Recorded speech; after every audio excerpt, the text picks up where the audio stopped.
My name is Hamza, and I'm from Creative Vibes Digital. और almost 15-16 years हो गए हैं हमें ये काम करते हुए. And what we do is we offer digital creative services. और आज की जो प्रेजेंटेशन है that is about digital media marketing. And इसके अंदर ये सिर्फ लिमिटेड नहीं है. सो डिजिटल मार्केटिंग के अंदर बहुत सारे बड़ा एक बबल है जिसके अंदर बहुत सारी डिफरेंट चीज़ें शामिल होती हैं. एंड मीडिया भी उसी के अंदर शामिल होता है. इसी तरह क्रिएटिव्स आप जो बनाते हैं, ग्राफिक डिज़ाइनर्स, वो भी उसी के अंदर शामिल होते हैं. तो आज के जो हम जिन टॉपिक्स के ऊपर बात करेंगे that will be relevant to all sorts of digital marketing. उसमें आपके पास स्टैटिक विजुअल्स हों, मूविंग विजुअल्स हों या एडवर्टाइजिंग हो, ये सब के लिए ट्रू है. ठीक है, तो इस तरह की कुछ चीज़ें. तो ये तो हमने दे दिया. अगर हम थोड़ी क्रेडिबिलिटी की बात करें तो आज जो मैं कुछ आपको सिखा रहा हूँ तो that comes from experience of several years and working with different types of organisations. And ऐसे बड़े नाम, उनके साथ हमने डिफरेंट इंसान जब एक करियर में आता है तो वो डिफरेंट चीज़ें सीख रहा होता है. डिफरेंट किस्म की चीज़ें, आप गलतियाँ भी करते हो, उसमें आप कई चीज़ें ऐसी होती हैं जो यूनिक आपको एक सक्सेस या एज पॉइंट देती हैं.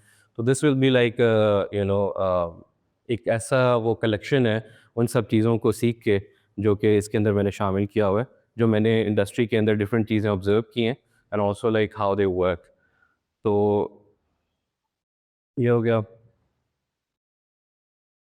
एलॉन मस्क का तो I think everybody knows by now, pretty popular guy. Brand is just a perception and perception will match reality over time. Now आज की जो प्रेजेंटेशन का पहला हाफ है ना, that is about perception and sensory आपकी जो एबिलिटीज़ हैं. वाई? बिकॉज आप जो मर्ज़ी कर लो, किसी किस्म का भी डिजिटल मीडिया क्रिएट कर लो, उस सब में ये दो चीज़ें सबसे ज़्यादा इम्पॉर्टेंट है. ये कोर है हर चीज़ का. आप जब भी मार्केटिंग करते हैं या कोई विजुअल क्रिएट करते हैं तो आप इन दोनों चीज़ों को टच करते हैं. किसी भी आप चाहे सोसाइटी हो, कोई कल्चर हो, कोई कंट्री हो, और उसके हिसाब से आप वो विजुअल क्रिएट करते हैं. एवरी स्टोरी जो है आपकी वो सर्कल अराउंड करती है बिहाइंड सच टॉपिक्स जो किसी की परसेप्शन या सेंसरी एबिलिटीज़ को टच कर सके. Right? So if you create a visual जो ऐसा मैसेज डिलीवर करना चाहता है कि जिसमें आपने इमोशन सैडनेस का दिखाना है, तो that is how you will make it. And आप वो वाला सेंसेशनलाइज करोगे कंटेंट जो पर्टिकुलरली रेलिवेंट होगा टू दैट इमोशन. अगर आपने हैप्पीनेस का विजुअल शो करना है तो देन वही चीज़ चेंज हो जाती है. बट देन अगेन कुछ ऐसी चीज़ें हैं जो कि डिफरेंट सोसाइटीज़ और कल्चर्स में डिफरेंट तरीक़ों से परसीव की जाती हैं. पाकिस्तान में या सब कॉन्टिनेंट में कुछ जो चीज़ें परसीव की जाती हैं, they are not true in other parts of the world. तो आपको वो चीज़ें जो है ना, ये कुछ ऐसी चीज़ें देखेंगे हम इसके ऊपर कि how we can differentiate between those and हम कैसे जो है इनको यूज़ कर सकते हैं. So perception versus sensation. And basically perception का मतलब ये होता है कि recognising environmental stimulus through the 5 senses. So आपकी जो सेंसेशन बेसिकली मेनली ये है कि मैंने अगर for example sense of touch है, if I touch this how do I feel? Hard feel हो रहा है, लाइट फील हो रहा है. तो आई कैन, अब मैंने ये हार्ड और लाइट वाला वर्ड जो यूज़ किया है ना, that's my perception then. So I felt it, और वो मैंने सेंस किया, बट देन मेरी ब्रेन ने उसको परसीव किया कि ये this is like soft wood और दिस इज़ हार्ड वुड. तो मैंने उसकी इस तरह आइडेंटिफाई कर लिया उसको. So yeah, sensation is the process through which the senses pick up visual, auditory and sensational stimuli through receptors and transmit them to the brain. And receptors आपकी body के अंदर डिफरेंट किस्म के होते हैं. आपकी फिंगर्स में होते हैं, आपके टोज में, फुट पे होते हैं. डिफरेंट बॉडी के पार्ट्स के अंदर डिफरेंट किस्म के रिसेप्टर्स हैं जो आप फील कर सकते हैं. कई दफ़ा आप कोई गर्म चीज़ टच करते हैं तो आपको फ़ौरन से वो गर्म कैसे फील होती है, मतलब वो आपकी ब्रेन कह रही होती है परसीव. पर आप जब नंब हो जाते हैं तो आप उसी चीज़ को टच करें तो आपको वो उतना हॉट फील नहीं होता है, बिकॉज़ आपकी ब्रेन की एबिलिटी जो है ना टू फील इट, वो ख़त्म हो गई है. तो इसलिए सेंस करना, आपके सेंसेशंस यूज़ करना और उनको सही तरीके से परसीव करना, this is very important in terms of marketing. और परसेप्शन फिर वही, consequently it's the process by which sensory information is actively organized and interpreted by the brain. So I'm able to tell कि ये red है, ये blue है, या ये hard है, ये soft है, ये hot है, ये cold है, इस तरह की, या ये happy है, ये sad है, ये सब चीज़ें हम कर सकते हैं. For example, आजकल हम टीवी के ऊपर बहुत सारा डिफरेंट किस्म का मीडिया कंज्यूम करते हैं एंड हम उसके अंदर डिफरेंट किस्म की फॉर एग्जांपल कुछ न्यूज़ चैनल्स हैं उसके ऊपर आपको बहुत पर्टिकुलरली एक टाइप की न्यूज़ देखने को मिलती है, पर आप कुछ ऐसे चैनल्स हैं जो कि डिफरेंट बायस रखते हैं और वो डिफरेंट तरीके से आपको विजुअल दिखाते हैं. तो ये सब चीज़ें जो है ना, और वो शेप करती हैं कि आप कैसे जो है वो चीज़ें परसीव कर रहे हो. और फॉर एग्जांपल एक ऐसी सोसाइटी है या एक ऐसा कल्चर है जो एक सर्टेन टाइप का कंटेंट कंज्यूम करके बड़ा हो रहा है, तो वो उसी तरह अपनी मेंटालिटी को शेप करता है. हम जैसे अब सब कॉन्टिनेंट में हैं, पाकिस्तान में हैं, तो हमारी कल्चरल नॉर्म्स बहुत डिफरेंट है from the rest of the world. तो हमारी जो मीडिया भी है वो उसी के इर्द गिर्द सर्कल करता है.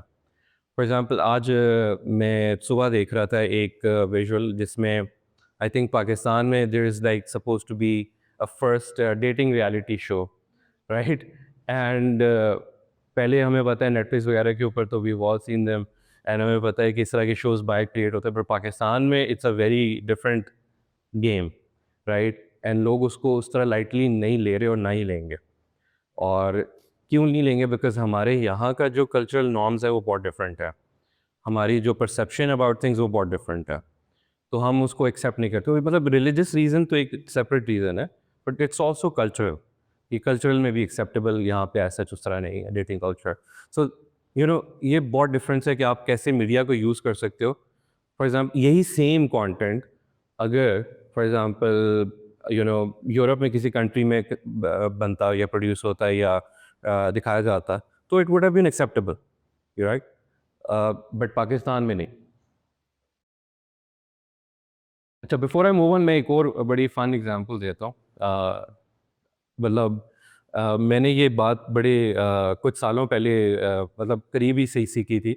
हम बड़े कॉमनली ना एक वर्ड यूज़ करते हैं, मतलब कोई भी इमोशन होता है तो व्हाट वी से लाइक कुछ भी हो गया तो शिट का वर्ड एकदम से हो जाता है. We hit something, oh shit. We forget something, oh shit. And कोई चीज़ कुछ हमें कई दफ़ा खुशी भी हो तो उसके ऊपर भी हमारा ये एक रिस्पॉन्स होता है. बट ये पाकिस्तान में तो हम बड़े कॉमनली आराम से यूज़ कर लेते हैं, बट यूरोप में इसको बहुत बुरे तरीके से समझा जाता है. So instead of using like words like bullshit, आप क्रैप कह सकते हैं. You can say crap but you can't say shit. मतलब it's the same thing, but हमारे यहाँ पे वो हम इतना केयर नहीं करते इसके बारे में, बहुत कॉमनली करते हैं. तो आई हैड कजन्स ओवर जो बाहर रहते हैं, तो वो every time somebody would say shit, हम इतना कैजुअली बोल रहे होते हैं, तो दे वुड लाइक, और वो एकदम से स्क्रीम करते थे कि आपने क्या दिया है, लाइक कुछ आपने बहुत गलत कह दिया है. तो ये वाली बात ना जानना बहुत ज़रूरी है आपके लिए. वाई? बिकॉज आपने you have to know your audience. आप किसके लिए वो विजुअल क्रिएट कर रहे हो, किसको मार्केट कर रहे हो, ये बहुत ज़रूरी है. अगर आप ये चीज़ें अपनी डिज़ाइन में, अपनी वीडियोस में, अपने कंटेंट में नहीं रखोगे, तो फिर उसका जो रिस्पॉन्स है वो जो है कॉम्प्रोमाइज़ हो सकता. सो अगेन यही सेम चीज़ आपके मीडिया में भी रिफ्लेक्ट होती है. सो व्हाट यू से और जो चीज़ आप इंटरनेट के ऊपर लगाते हो और वो किस स्टाइल में आप लगाते हो, दैट इज़ वेरी इंपॉर्टेंट. तो डिफरेंट परसेप्टिव फैक्टर्स हैं, उसके अंदर कुछ ऑब्जेक्टिव फैक्टर्स होते हैं, कुछ सब्जेक्टिव फैक्टर्स होते हैं. एंड बाय द वे ये presentation I can give it to you, बल्कि आपके पास तो आई गई है, तो you can share it with everybody. It's public, तो ऐसा कुछ मसला नहीं है, ताकि you guys can go through everything technical. अगर मैं ये सारी चीज़ें आपको एक्सप्लेन करना शुरू कर दूँगा तो फिर वो ब्रेन ड्रेन हो जाएगा and it get very boring. But generally ये वो ऐसी चीज़ें जो कि हमें नॉर्मली पता है, we already know about this, कि हमारे पास जो है ना सब्जेक्टिव फैक्टर्स में हमारे कोई भी कंटेंट होता है तो उसमें हमारे मोटिव्स क्या हैं, नीड्स क्या हैं, ये हम ज़रूर उनके बारे में ध्यान रखते हैं. इंटरेस्ट और वैल्यूज़, इनमें से मैंने बहुत सारी चीज़ें अभी एक्सप्लेन कर दी हैं कि किसी डिफरेंट सोसाइटीज़ के, डिफरेंट कल्चर्स के अपने वैल्यूज़ होते हैं, नॉर्म्स होते हैं, उसके हिसाब से आप चीज़ें क्रिएट करते हैं. कुछ चीज़ें आप अपने पास्ट एक्सपीरियंस से सीख के चेंज करते हैं. हिस्ट्री जो है वो हम क्यों यूज़ करते हैं as a reference point? Because हम हिस्ट्री जो है वो एक तरह का लेसन हम उसमें से लेते हैं, and then that is how we shape our future, कि हमें वो जो गलतियाँ हमने पहले की हैं और वो हम ना करें. ये और बात है कि हम फिर भी वही गलतियाँ कर रहे हैं. That is a dilemma. But age age is also a factor. Different age groups को टारगेट करना जो होता है वो आपका डिफरेंट एज के डिफरेंट पर्सपेक्टिव्स होते हैं. For example I am a millennial, but Gen Z की जो लिंगो है वो वो बहुत डिफरेंट है, उनकी जो आइडियोलॉजी है वो बहुत डिफरेंट है, उनके साथ बात करना इज़ वेरी डिफरेंट। बहुत डिफरेंट किस्म के इमोशंस हैं, डिफरेंट तरीके से अप्रोच करना पड़ता है। And I have to deal with this every day because obviously running an agency, you see kids every now and then. हमारे पास internships होती हैं, सब होता है, तो उसमें they come and then you realize कि there is a huge gap. When you were growing up, तो हम अपने पेरेंट्स के साथ बहुत कंप्लेन करते होते थे डिफरेंट चीज़ों के ऊपर, कई दफ़ा you don't agree with them on certain things, and अब समझ आती है why. Because वो जो जनरेशनल गैप है ना, उनकी जो आइडियोलॉजी है, उनका जो परसेप्शन है, वो हमारे साथ मैच नहीं हो सकता। हमने बहुत डिफरेंट चीज़ें देखी हैं। ऑफ़न आपके पेरेंट्स जो हैं वो आप इंटरनेट पे जितना कंटेंट यूट्यूब पे आ रहा होता है, कुछ भी मान लेते हैं। वो यूट्यूब के ऊपर वो कई दफ़ा ऐसा होता है कि you get to see different types of sensationalised content, और वो हर चीज़ को समझते हैं कि बस ये अब यूट्यूब पे है तो ये सच है। पर हमें पता है कि नहीं, इसमें से कुछ ऐसा कंटेंट होता है जो लोग वैसे ही बनाते हैं, क्लिक बेट्स होते हैं, एंड कुछ ऐसा है जो नहीं है। तो ये वो लोग उसको ऐसे परसीव नहीं कर सकते, हम कर सकते हैं। फिर कुछ ऐसा कंटेंट है जो कि मैंने कभी नहीं सोचा होता, पर हमारी टीम में जो जेन ज़ी आती है, वो ऐसे-ऐसे आइडियाज़ देती है, and then I am like oh! ये आई मीन ये भी हो सकता है, राइट? मेरा माइंड उस तक नहीं खुला होता। तो ये हमेशा it is a very, very important factor आपकी परसेप्शन के अंदर, and you should always be open to other people's point of views कि अच्छा च एज एक होता है कि कई दफ़ा हमारे बड़े जो है ना, वो एज में ऐसा करते हैं कि नहीं क्योंकि मैं बड़ा हूँ, तो मैं सही, व्हिच इज़ नॉट ट्रू। ज़रूरी नहीं होता। कई दफ़ा एज आपसे कोई छोटा भी होगा, आप उससे भी कई चीज़ें सीखते हो। I have learned lot from my juniors as well. तो मैं उसको ओपन रहता हूँ, you should always be open minded about learning new things, चाहे वो किसी से भी हो। तो वो बच्चों का पर्सपेक्टिव अलग होता है, बड़ों का पर्सपेक्टिव अलग होता है, टेक फ्रॉम इट। एंड तो ये इस तरह की चीज़ें सोशल एंड कल्चरल फैक्टर्स हमने कर लिए। और ओके सो क्योंकि ब्रेन जो है वो एक ऑर्गन है, and I I we all know कि हमारे जो ऑर्गन्स हैं वो कहीं न कहीं उनमें कहीं न कहीं कुछ ना कुछ एरर्स आते हैं। They are not perfect, human beings are not perfect. तो हमारे अंदर डिफरेंट किस्म के हेल्थ इश्यूज़ भी लोगों में होते हैं, कईयों को और obviously brain since it's an organ, तो वो उसके अंदर भी कुछ ऐसे प्रॉब्लम्स हो जाते हैं, एरर्स होते हैं, जिनकी वजह से हम चीज़ें सही से परसीव नहीं कर पाते या हम सेंस नहीं कर पाते। जैसे मैंने बोला कि अगर किसी चीज़ से आपको नमनेस फ़ील हो रही है, तो वो भी आपका ब्रेन का ही आपके नर्व्स का ही वो इशू है, जिसकी वजह से आप फ़ील नहीं करते। आपका डेटा वो प्रॉपर्ली ट्रांसमिट नहीं होता from your senses to your brain. तो इस तरह के बहुत सारे एरर्स भी हो जाते हैं। फिर कई ऐसे एरर्स हैं कि हमारी ब्रेन एक्चुअल में उन चीज़ों को परसीव नहीं कर पाती है। तो वो हम आगे इसको देखते हैं, वो कैसी चीज़ें हैं। ऑप्टिकल इल्यूजन्स के बारे में तो आई थिंक सबने सुना होगा क्या होता है, राइट? सो ऑप्टिकल इल्यूजन्स जो होते हैं वो ऐसी होती हैं जैसे कि आपकी ब्रेन जो है वो कुछ चीज़ों को जैसे परसीव कर रही होती है, वो एक्चुअल में नहीं होता। एक बहुत कॉमन फिनोमेना है, आप अगर सही तेज़ गर्मी में धूप में किसी डेज़र्ट में या ओपन प्लेन में जाएँ ना, तो आपको रोड के बिल्कुल एज के ऊपर ऐसे फ़ील होता है जैसे वो रिफ्लेक्ट हो रही है, राइट? आपको वो वेव्स सी नज़र आती हैं सी की तरह, उसको मिराज बोलते हैं। एंड वो भी आपकी ब्रेन का बेसिकली एक परसेप्चुअल एरर है, राइट? सो इसी तरह हम यूज़ कर सकते हैं इन एरर्स को या इन चीज़ों को इन डिफरेंट मीडिया, राइट? तो हम उसको क्या करते हैं, उसमें जैसे इल्यूजन ऑफ साइज़ है, we can use illusion of size. अब जैसे ये दोनों ऑब्जेक्ट्स हैं, if you look long enough at the centre, तो आप अगर एक आइट इसको उठाते हैं और फिर आप उधर देखते हैं, तो यू विल सी कि आपको सर्कल सेम साइज़ के नज़र आएँगे। ट्राई करें। हाउ मेनी ऑफ यू, मैं थोड़ा साइड पर जाता हूँ। अगर आप इस बड़े सर्कल को देखें थोड़ी देर के लिए सेंटर में, and then you look at the right, तो do you see the same size circles का, या do you still see different sizes? हुँ, आ रहे हैं नज़र? किसी को सेम नज़र आ रहा है?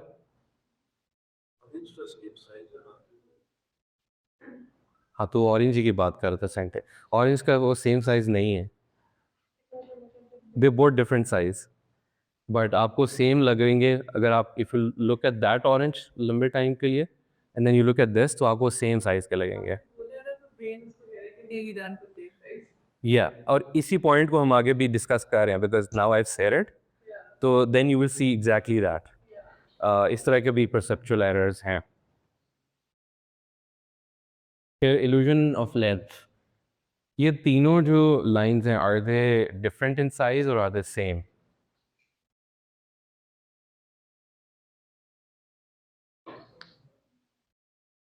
अच्छी तरह देखें फिर बताएं। डिफरेंट है। ओके, डिफरेंट कितने लोग कहते हैं हाथ खड़ा करें? ओके, एंड सेम कितने लोग कहते हैं? Okay, alright, they are all the same size. या so the only difference here is कि आप अगर एरोज देखते हो तो ये आपका वो जो लाइन का जो परसेप्शन है ना वो चेंज कर देते हैं, राइट? अगर ये मूवमेंट है तो आपको ये छोटा लगेगा, ये आपको फिर छोटा लगेगा, पर ये आपको थोड़ा बड़ा फील होएगा बिकॉज एरोज उस तरह पॉइंट कर रहे हैं, but they're all the same size, तीनों लाइन सेम साइज है। अच्छा, ऑप्टिकल इल्यूजन्स हम कहते हैं, these are actually my favourite, like optical illusions बहुत मज़े की होती हैं बिकॉज इनमें कई दफ़ा मोशन भी होता है। अब I don't know if LEDs के ऊपर ये कितना अच्छा काम करता है, but if you look at this picture for a long time तो do you see it moving?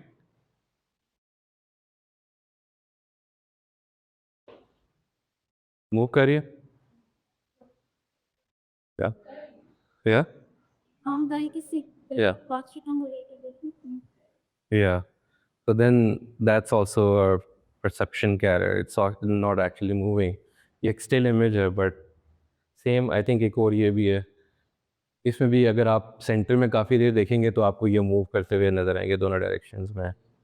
हाँ, मूव तो आ रहा है। या वाह, that's your brain playing with you. अब आप देखें कि हम कितनी चीज़ें सोचते हैं जो कि गलत होती हैं एंड वी थिंक कि वाह भाई हमें मुझे पता है सब कुछ, मैं जानता हूँ, आई नो दिस। हम इतना सर्टन होते हैं कई चीज़ों के बारे में, इतने रिजिड होते हैं अपनी आइडियोलॉजी के बारे में एंड वी लाइक बस मैं सही हूँ, मगर हम इतने गलत होते हैं कि हमें पता भी नहीं होता। या सो इसीलिए हमें we have to be open to everybody. दुनिया में जितने लोग हैं उन सब के अपने अपने जो आइडियोलॉजीज़ हैं, हम सब की ओपिनियंस हमें सुननी चाहिए एंड उनकी ओपिनियन के बारे में हमारा एक वो ख़ास किस्म की रिजिडनेस नहीं होनी चाहिए कि नहीं अगर मैं ये कह रहा हूँ तो वही है। एंड मीडिया में आए थे, मैं इसी ये मेंशन करूँ बिकॉज मीडिया में this is very very important, you have open ideas, आप बायस ना हो किसी एक साइड के ऊपर एंड यू रियलाइज़ के कुछ आप जो सही समझ रहे हो गलत भी हो सकता है, जो आप गलत समझ रहे हो वो सही भी हो सकता है and that is how you will shape your content in media. So वो जो हम आप कह रही थी ना point mention, like what do you guys see? Hmm, a duck said? Okay, duck है, डक किस किस को नजर आ रही है? रैबिट है? दोनों इस साइड हाँ, ओके, सो डक कितने हो गए लोग? डक वाले लोग, वो वो और रैबिट वाले, ओके, या इसको ना देखें। तो ये वही बात है कि अगर आप इसको डक समझेंगे तो आपको डक नज़र आएगी, अगर आप इसको रैबिट का हेड समझेंगे तो आपको रैबिट हेड नज़र आएगा, but that's just like how your brain works. अच्छा, ये मैं इसके बाद जब हम जाएंगे ना इनके यूज़ के ऊपर, मैं आई शो यू कि कई ऐसी जगहों के ऊपर जो आपने ये यूज़ हुआ है and then that's how your brain recognises different things. तो ये इस तरह के कॉन्सेप्ट इसलिए हम कर रहे हैं। ओके, सो ये जो बंदा है, हाँ, या तो ये बंदा है और इसका फेस यहाँ पे लगा हुआ है and now look at that shape, does that look like this guy face और does it look like a rat? Rat लग रहा है, पर इसका फेस क्यों नहीं लग रहा, like you no sketch of his face? अगर गौर से देखें, I mean you can see spectacles, आपको नोज का वो नज़र आ रहा है, ईयर्स नज़र आ रहे हैं, नो? तो well this can be both things, but rat ही है, रैट है तो ये रैट ही की शेप है। पर कई दफ़ा हम कैरिकेचर्स देखते हैं जो कि आपको डिफरेंट किस्म की एनिमल्स या डिफरेंट किस्म की उससे यूज़ करके, तो हम दो दो चीज़ें एक साथ दिखा रहे होते हैं। तो आपकी परसेप्शन जो होता है, आप उसको कैसे परसीव करते हो, आपको क्या नज़र आ रहा है। Next is a video I think, या अच्छा अभी आपको एक मैं I try to play this, and आप लोगों ने ऐसा करना है कि आंखें बंद करनी है सबने, एंड चीट नहीं करना, आंखें बंद करनी है, and you will hear a sound. I am hopeful कि इसमें ऑडियो आ रहा होगा, या चलें बस आंखें बंद कर लें।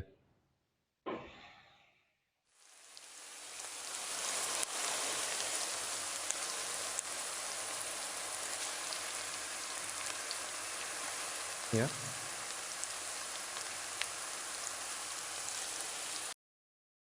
ओके, आप खोल लें।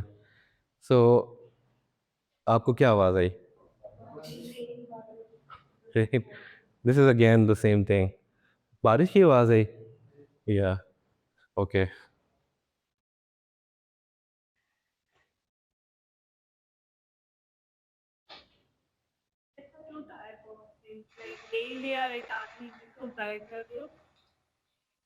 हाँ एक्चुअली ये, तो it was actually bacon frying,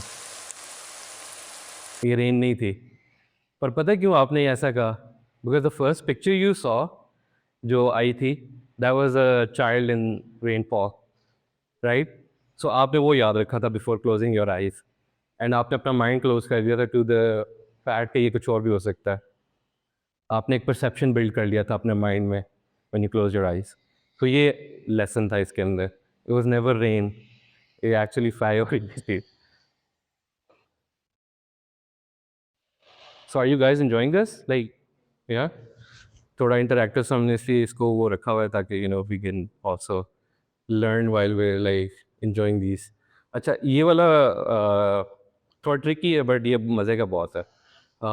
इसमें आपको अगर जो दोनों डायनासोर्स नज़र आ रहे हैं, राइट, और आपको ये दोनों सेम कलर्स में नज़र आ रहे हैं, डिफरेंट नज़र आ रहे हैं?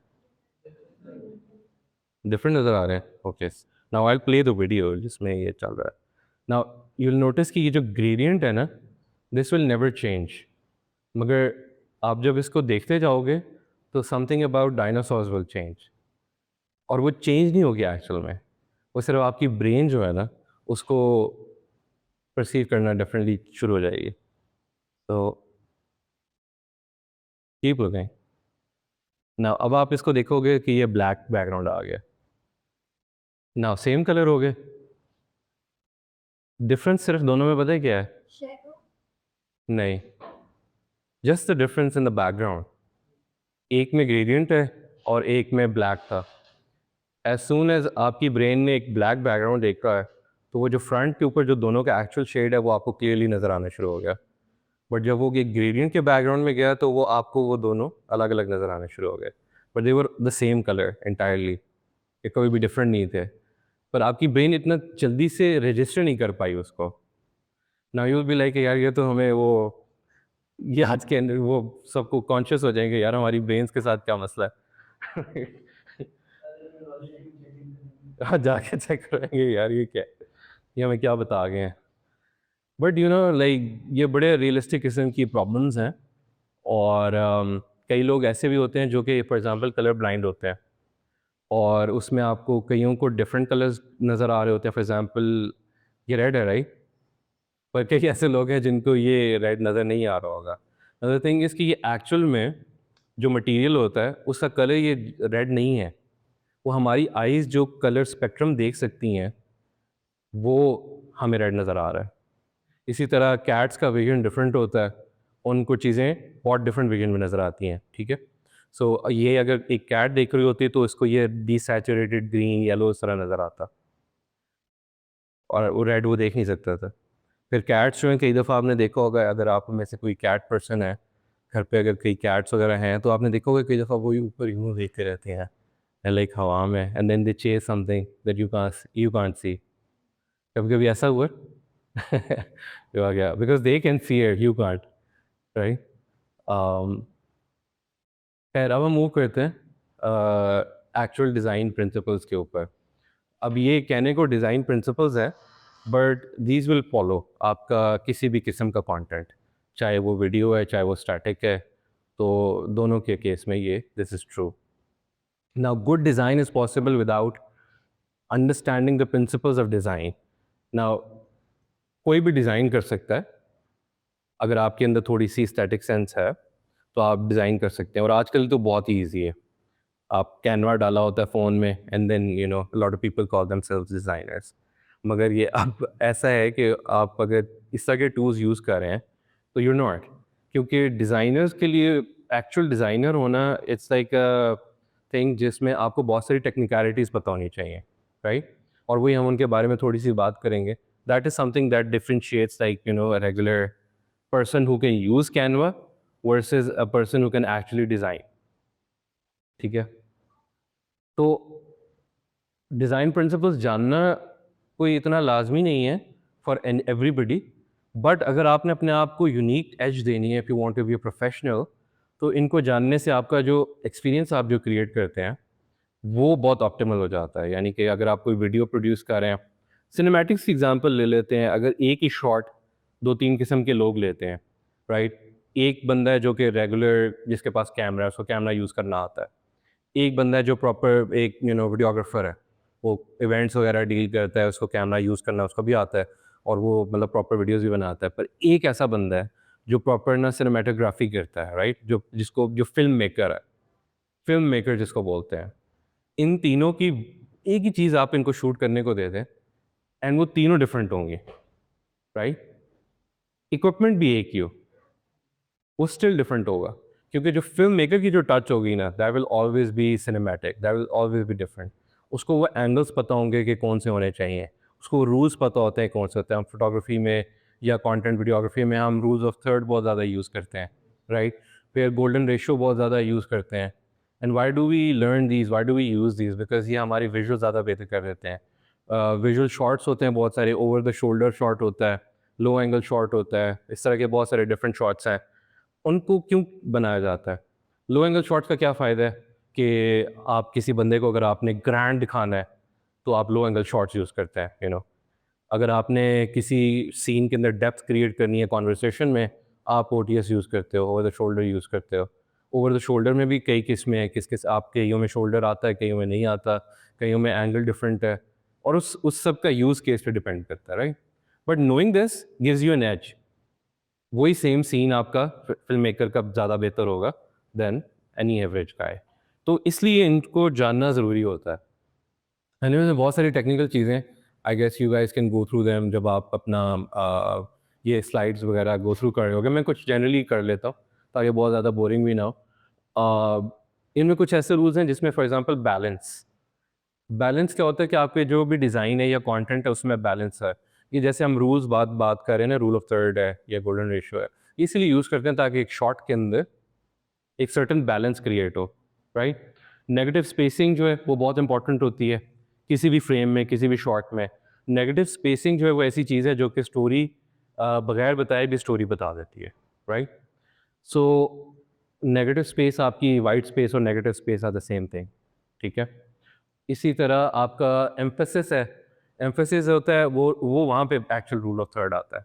सो रूल ऑफ थर्ड हम यूज़ इसीलिए करते हैं बिकॉज़ शॉट के अंदर कोई बंदा है या सब्जेक्ट है आपका, उस पे आपने एम्फेसिस क्रिएट करना है, तो आप उसको फ्रेम के एक इस पार्ट सर्टेन पार्ट में प्लेस कर देते हैं एंड आप उसको देख सकते हैं। मगर आप उसके साथ-साथ ऑन द बैकग्राउंड ये भी देख सकते हैं कि वो किस किस्म की एनवायरनमेंट में प्लेस्ड है। फॉर एग्जांपल एक सैड शॉट है तो आपका बैकग्राउंड उसी तरह का वो रिफ्लेक्ट करेगी चीज़। अगर हैप्पी शॉट है तो पीछे कुछ ना कुछ ऐसी हैप्पी एक्टिविटी हो रही होगी। किसी प्रिज़न का डंजन का शॉट है, उसमें एक ड्रामा क्रिएट करना है तो वो उसकी डिटेल्स पीछे और लाइटिंग उसी तरह क्रिएट की जाएगी, राइट? तो एम्फेसिस आप ऐसे क्रिएट करते हो। एंड एम्फेसिस में कंटेंट में या मीडिया में लाइटिंग बहुत इंपॉर्टेंट है, राइट? हम 3 पॉइंट लाइटिंग अगर पर्टिकुलरली बात करें तो 3 पॉइंट लाइटिंग हम यूज़ ही सिनेमैटिक्स में इसलिए करते हैं बिकॉज़ उससे बहुत अच्छी एम्फेसिस क्रिएट होती है। आप अपने फेस का फॉर एग्ज़ाम्पल एक सब्जेक्ट है, उसका आप फेस ऐसे लिटअप करते हो, एक की लाइट यूज़ करते हो, फिर आप एक साइड फिल करते हो ताकि अगर कुछ सिनारियोज में you don't even need to fill it, आप उसको डार्क रख सकते हो अगर आपने ज़्यादा डेप्थ क्रिएट करनी है। फिर आप अपने पीछे प्रैक्टिकल लाइटिंग कैसे सेट करते हो, दैट ऑल मैटर्स। तो एम्फेसिस और कॉन्ट्रास्ट बेसिकली वहाँ आ जाता है। आप उसको लाइटिंग से कर सकते हो and that is how why you use lighting ये सब क्रिएट करने के लिए। हायरार्की सेम कॉन्सेप्ट है, बट इट्स लाइक कि कई दफ़ा ऐसा होता है कि एक शॉट में मल्टीपल चीज़ें हो रही हैं, तो आप उसके हिसाब से ना उनको प्लेस करते हो। फॉर एग्ज़ाम्पल सबसे जो इम्पोर्टेंट चीज़ है वो सबसे बड़ी होगी या सबसे क्लोज़ होगी, उससे सेकेंडरी चीज़ थोड़ी-सी पीछे होगी और आप उस पे फ़ोकस बाद में लेके जाओगे, तो that is how you change your scenario, scene वगैरह। आप क्योंकि मीडिया के स्टूडेंट्स हो तो I guess I you know use that kind of terminology, तो आप ताकि उसको अंडरस्टैंड कर सकें। रिदम बहुत सारे आपने आजकल जो टिकटॉक्स और इस तरह के रील्स देखे हैं, वो इंगेजिंग क्यों हैं? क्योंकि उनकी जो स्ट्रक्चर है बना हुआ, वो ऐसी है। क्योंकि पहले for example you have 5 to 12 seconds जो सबसे इम्पोर्टेंट होते हैं किसी भी रील के अंदर या किसी भी शॉर्ट के अंदर। You engage somebody in those 5 to 12 seconds, तो आपकी बाकी की वीडियो जो है वो व्यू काउंट हो सकता है क्योंकि लोग वो देखेंगे। CTR बहुत एक कॉमन आजकल वेरिएबल है आपकी यूट्यूब के ऊपर भी, ठीक है? Click through rate. Click through rate का मतलब है कि कितने लोग आपके उसमें से देखने में उन्होंने क्लिक किया and then they also stayed and they watch the whole thing, ठीक है? तो ये जो व्यू रिटेंशन है, वो तभी आप कर सकते हो अगर आप पहले 12 सेकंड के अंदर अपने विजुअली किसी को कंट्रोल कर लेते हो। तो ऐसे एडिट्स आपने देखे होंगे, डिफरेंट किस्म के फ़िल्म मेकर्स हैं, डिफरेंट किस्म के क्रिएटर्स हैं, जिनकी जो वीडियोज़ हैं, उनकी रिदम डिफरेंट होती है। रिदम कई म्यूज़िक के साथ क्विक टच वो कट्स बनाते हैं। कई जो है वो ज़रा थोड़ी-सी बी-रोल्स ज़्यादा होते हैं, उसमें सिनेमैटिक होता है। तो रिदम आप कैसे क्रिएट करते हो, दैट इज़ योर यूनिक आपका स्किल है, आपकी आइडियोलॉजी है, आपके एस्थेटिक्स हैं। But in every case you will create some sort of rhythm in your content. अच्छा, ये बहुत सारी विजुअल्स जो है ना ये वैसे तो खैर डिजिटल मीडिया से रिलेटेड है, नॉट एग्जैक्टली वीडियो, बट ये जो कॉन्सेप्ट हमने जितनों के बारे में बात कर रहे हैं ना, ये उनको थोड़ा सा रिफ्लेक्ट करते हैं। किसी भी डिज़ाइन में बैलेंस क्रिएट कैसे करना है, कुछ एलिमेंट्स आप देखोगे राइट साइड पे हैं, कुछ लेफ्ट पे हैं और एक सेंटर में है। काफ़ी कॉमन वेबसाइट का स्ट्रक्चर है। फिर इसी के अंदर और भी मल्टीपल रूल्स फॉलो हो रहे हैं। फॉर एग्जांपल इसमें एम्फेसिस भी क्रिएट हो रहा है। एम्फेसिस कैसे क्रिएट हो रहा है? अभी हमने एम्फेसिस की जैसे बात की है, तो इस लेआउट में आप एम्फेसिस आपका कहाँ जा रहा है? हुँ। हाँ, हाँ। या और also it's like a huge picture. So आपका पहला ध्यान उस प्रोडक्ट पे जाएगा, ठीक है?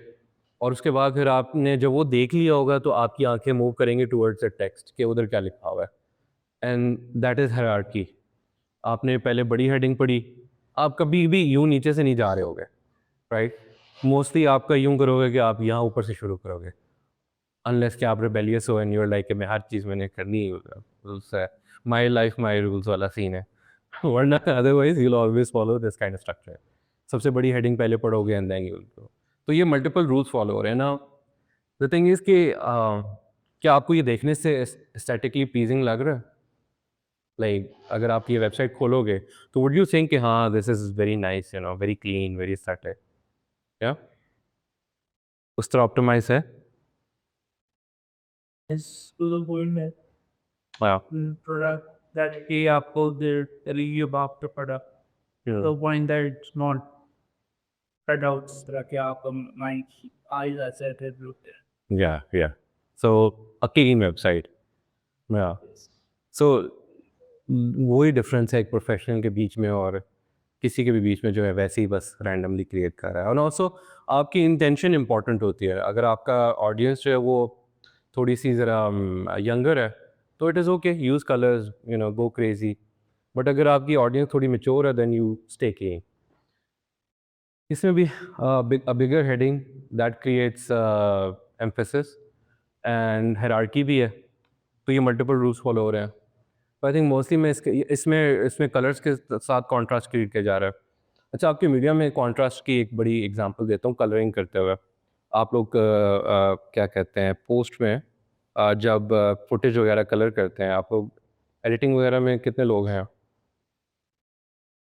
या ओके, सो आप लोगों ने एडिटिंग करते हुए आपने कलरिंग भी अपनी फुटेज की होगी कभी, राइट?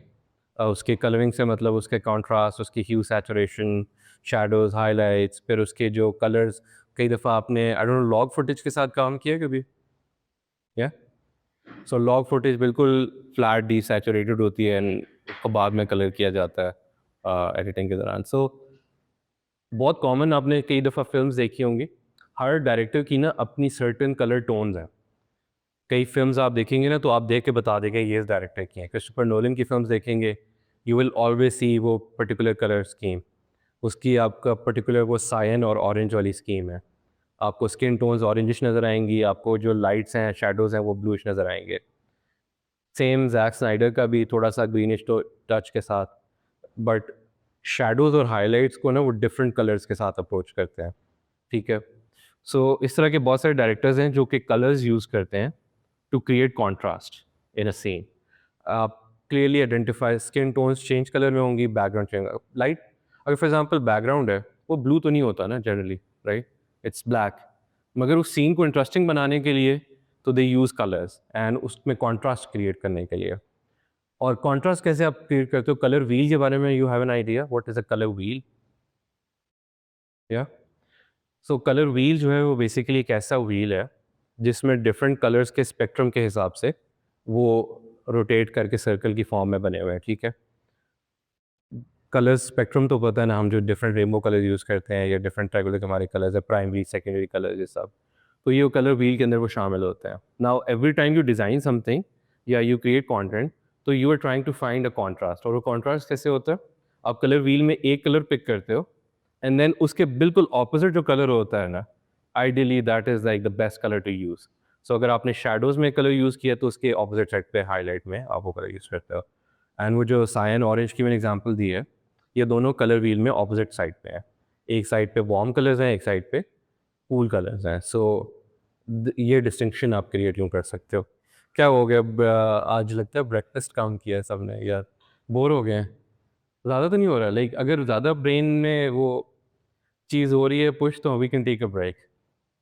या जस्ट टेल मी जब भी कहीं ज़्यादा लगे ना तो फिर मुझे बताना, आई विल स्टॉप। थोड़ा ब्रेन फ्रेश कर लेंगे तब। ये फिर आप बाद में देख लेना बिकॉज़ फिर ये बहुत सारी चीज़ें हो जाएँगी। हाँ, ये लोगो पार्टिकुलरली फ़ेयर इंटरेस्टिंग है, नेगेटिव स्पेस दे यूज़। ऑल्सो परसेप्शन, इस लोगो में ना आप मुझे एक चीज़ ढूँढ के दिखाएँ यूनिक, लाइक इसके अंदर एक सिंबल जो है ना इनकॉर्पोरेट हुआ हुआ है कहीं न कहीं। ये सिर्फ़ टेक्स्ट नहीं है सिंपल, कहने को तो ये लोगो बिल्कुल सिर्फ़ टाइपोग्राफिक है ना but it's there is more than that. तो what do you see in this logo? या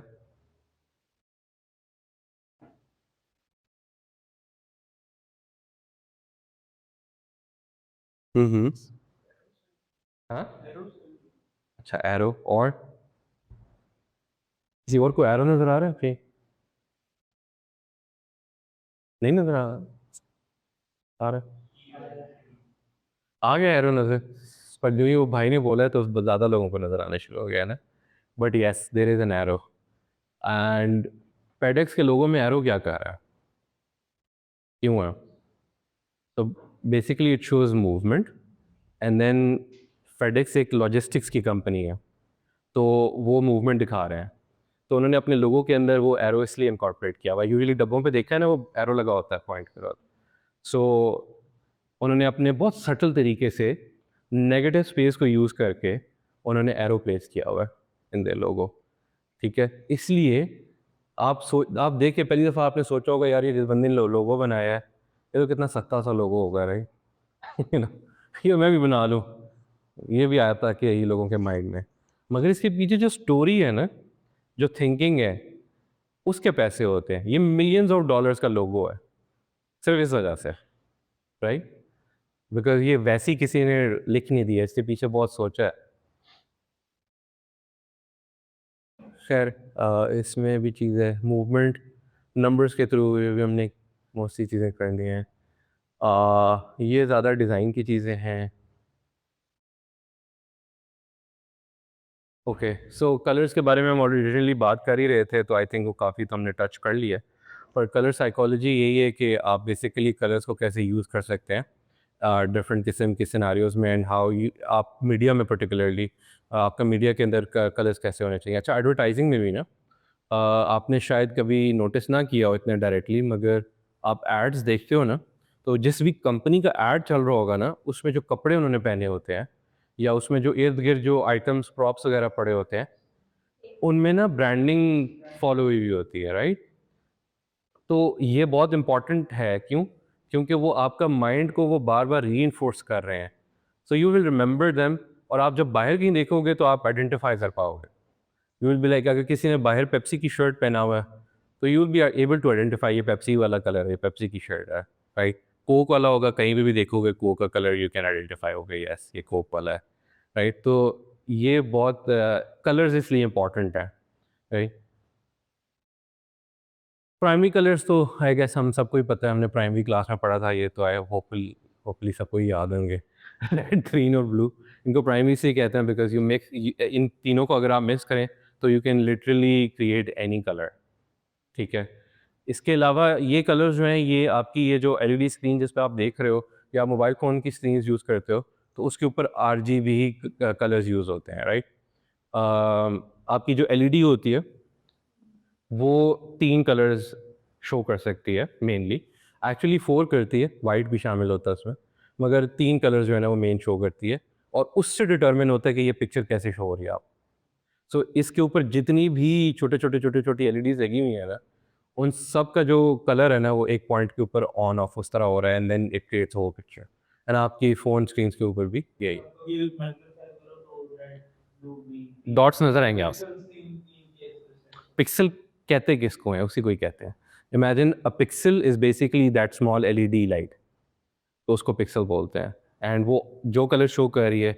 अब हमें अगर फॉर एग्ज़ाम्पल अगर आप दूर से देख रहे हो ना, तो आपको इसके अंदर ये मुझे जो करीब से वो छोटे-छोटे एजेस नज़र आ रहे हैं, शायद वो नज़र ना आ रहे हों। आपको स्मूथ आउट नज़र आ रहा होगा, राइट?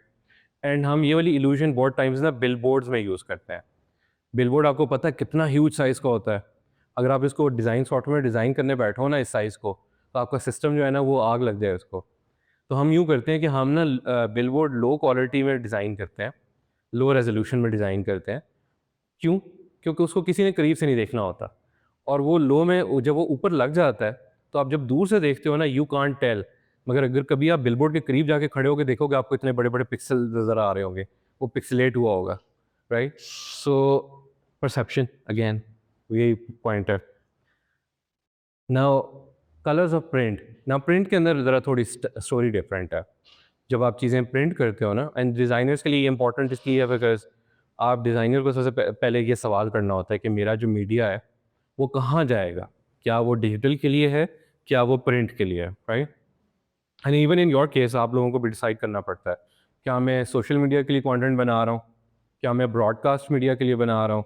क्या मैं फ़िल्म के लिए बना रहा हूँ? और इन तीनों के लिए मीडिया डिफरेंट यूज़ होता है। आप इनको स्विच नहीं कर सकते। एक दफ़ा आपने वर्टिकल वीडियो बना दी ना, तो वो हॉरिज़ॉन्टल नहीं हो सकती है। आपने हॉरिज़ॉन्टल वीडियो बनाई है, तो वो एक लिमिटेड कैपेसिटी तक वर्टिकल हो सकती है, राइट? तो you have to know your audience, you have to know आप प्लेटफ़ॉर्म कौन सा यूज़ करोगे, तो उसके हिसाब से आप वीडियो शूट करते हो। ऐसे ही है। तो ये कलर्स जो प्रिंटिंग में यूज़ होते हैं वो सायन, मैजेंटा, येलो एंड एक ही कलर CMYK जिसको हम कहते हैं, ये कलर्स यूज़ होते हैं प्रिंटिंग के अंदर, and they pretty much create the same colours. मतलब जो हम RGB से बनाते हैं वो भी ऐसे करते हैं, पर RGB एक्चुअल में जो डाइज़ होती हैं ना, प्रिंटिंग में डाइज़ यूज़ होती है ना कलर्स की, वो एक्चुअली उस तरह एग्जिस्ट नहीं करते हैं। और कुछ ऐसे कलर्स हैं जो बहुत रेयर है, वो आपको अर्थ के ऊपर बहुत रेयरली मिलते हैं। तो ये ऐसे कलर्स हैं जिनको एज अ सब्स्टिट्यूट यूज़ करके you can create different colours, इसलिए प्रिंटिंग में डिफरेंट कलर्स यूज़ होते हैं। Effects of colours I think हमने काफ़ी सारे डिस्कस कर लिए बातों बातों में, वही सब चीज़ें हैं इसमें। अगेन कॉर्पोरेट में आपने बहुत ज़्यादा देखा होगा कि ब्लूज़ यूज़ हो रहे होते हैं, right? Blue is a colour of peace, calmness, trust, friendliness, इस तरह की चीज़ें अच्छा लगता है देखने को, कूल एंड काम, यूर चिल, यू नो। तो इसलिए बैंक्स मोस्टली यूज़ करते हैं कि चुपचाप आके हमें पैसे दे दें, तो इसलिए ये की हो गया।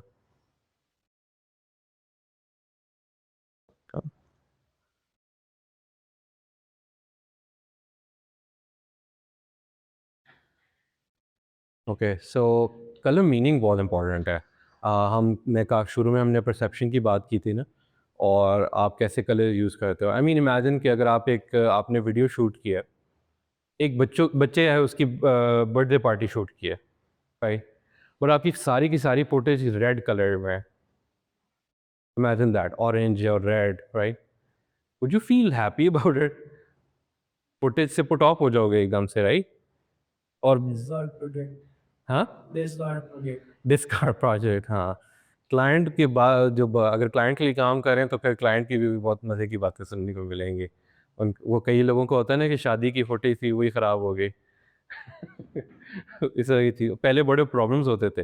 कैमराज़ में ना वो रोल्स जलते होते थे, वो नेगेटिव वाले, और वो एक बटन आप गलत प्रेस कर दो तो वो सारी रिवाइंड हो जाती थी या सब ख़राब हो जाती थी। तो कई लोगों के इस तरह इनके साथ हुआ है।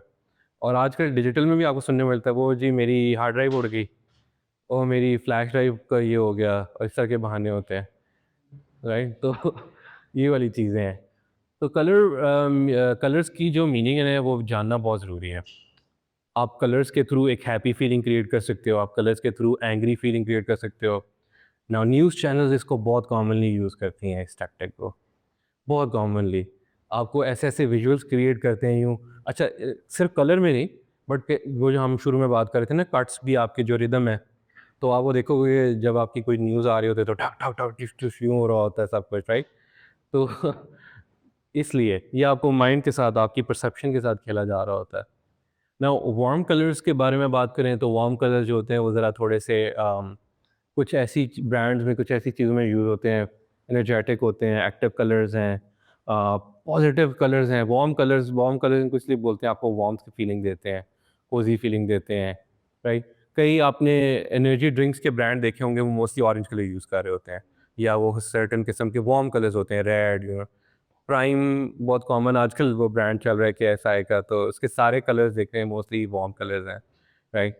जो ऐसे ड्रिंक्स हैं, ल्यूकोजेड है, इस तरह और भी डिफरेंट किस्म के ऐसे ब्रांड्स हैं, जिन मॉन्स्टर एनर्जी का जो ओरिजिनल ब्रांडिंग और ड्रिंक्स हैं तो उनके सारे वो ये कलर्स थे। खैर अब तो उन्होंने थोड़ा डाइवर्सिफाई भी कर दिए नई ऑडियंसेस को टच करने के लिए, बट जनरली ये अच्छा। आगे हम कल्चरल और ये सब तो डिस्कस करेंगे, मगर अब फॉर एग्जांपल रेड में देख लो, जहाँ पे ये एक लव के का कलर भी यूज़ होता है, लाइक आपका जब भी कोई लव के साथ कोई चीज़ एसोसिएट की जाती है वहाँ पे रेड कलर्स आ रहे होते हैं। हार्ट शेप्स हैं, रोज़ पेटल्स हैं, ये सब चीज़ें पर्टिकुलरली आई थिंक फरवरी में तो सब भरा होता है, हर जगह रेड रेड होता है। सो जहाँ पे वो इस चीज़ के साथ एसोसिएटेड है, वहीं पे it is also a sign of warning and danger, right? Warning signs, danger signs हमेशा रेड होते हैं। That should tell you something.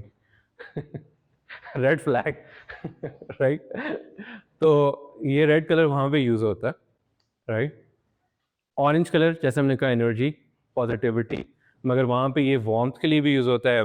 Rusty colours जो होते हैं आपके, ऑटम का जो सीज़न होता है बहुत मज़े का होता है, और उसमें आपको बड़ी कोज़ी कोज़ी फीलिंग होती है, एंड मोस्टली पत्ते रस्टी हुए होते हैं orange, and it's really nice visual. फिर येलो कलर है। येलो जो है वो हमेशा हैप्पीनेस के लिए यूज़ होता है, इसीलिए आपके जो इमोजीज़ हैं फ़ोन के, दे आर ऑल येलो। वो एक रीज़न की वजह से है, वो वैसे ही नहीं है। वो येलो एक्चुअल में क्रिएट ही इसीलिए हुए थे टू क्रिएट दैट फीलिंग। तो पहला इमोजी ही स्माइलिंग इमोजी है। सो वो जो येलो इसीलिए यूज़ होता है इमोजीज़ के अंदर। मगर अगेन कॉशन के तौर पे भी यूज़ होता है। आपने येलो साइन्स कई जगहों पे लगे होते हैं जो येलो में होते हैं कि you should be careful. Warning red तो होता है ना कि बस ख़त्म, रुक जाओ, बट येलो इज़ लाइक वो वार्निंग। हाँ, यस। अच्छा, कूल कलर्स जो हैं उनके अंदर आपके पास ये ब्लूज़ और पर्पल्स एंड ग्रीन्स आ जाते हैं।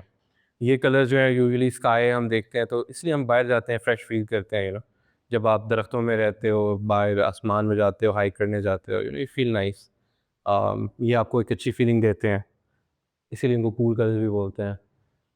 ब्लू जो है वो that is colour of trust, calmness, honesty, loyalty, और ये ऐसी कॉन्टेक्स्ट में यूज़ होता है, इसीलिए बहुत सारी बड़े बड़े कॉर्पोरेट्स ब्लू जो है अपनी ब्रांडिंग में यूज़ करते हैं, बिकॉज वो ब्लू कलर से अपने कस्टमर्स के बीच में ट्रस्ट बिल्ड करते हैं, राइट। ग्रीन कलर अगेन बहुत सारी ब्रांडिंग में भी यूज़ होता है फॉर द सेम पर्पस। इसमें भी येलो वाली प्रॉपर्टीज़ हैं, it's like one of those colour जो आपको एनर्जी देते हैं, राइट। एंड टेक्निकली प्लांट्स को तो देते ही हैं, आपका जो क्लोरोफिल होता है that is also generating energy. तो हमें अच्छा लगता है बाहर जब हम जाते हैं ग्रीन कलर देख के। पर्पल जो है ना that is a colour of luxury and royalty. और ये क्यों, ये पर्पल कलर जो है ना वो अर्थ के ऊपर बहुत रेयरली एग्जिस्ट करता है। मज़े की बात यह है जो उसकी डाई होती है, मतलब अभी तो हम कलर स्क्रीन पे देख लेते हैं ना, I am not talking about that, but जो कलर डाई एक्चुअल कलर है ना जो वो अर्थ के ऊपर बहुत रेयरली क्रिएट होता है। सो वो पिछले ज़मानों में हिस्ट्री में ये जो कलर होता था पर्पल ना, ये सिर्फ रॉयल्टी ही पहन सकती थी, आम आवाम के लिए वो ना अलाउड था और ना ही वो पहनने देते थे। तो रॉयल अगर आपने डिस्टिंक्ट करना होता था तो they would wear purple colour, ठीक है। और हमारी जो हाँ बिल्कुल वो भी थी दो, हाँ बिल्कुल बिल्कुल, very good example. Purple monarchy के जो ब्रिटिश मोनार्की है उनकी केप्स मोस्टली पर्पल थी। ब्रिटिश बल्कि सिर्फ नहीं, यूरोपियन मोनार्कीज जितने भी हैं सबके मोस्टली सिर्फ पर्पल थे, जिसको वो बर्गंडी कलर भी बोलते हैं, वो कॉमनली उसमें वो शेड यूज़ होता था। तो yes very true. And again romantic उसकी भी एक वो थोड़ी सी इसके अंदर वो है implication.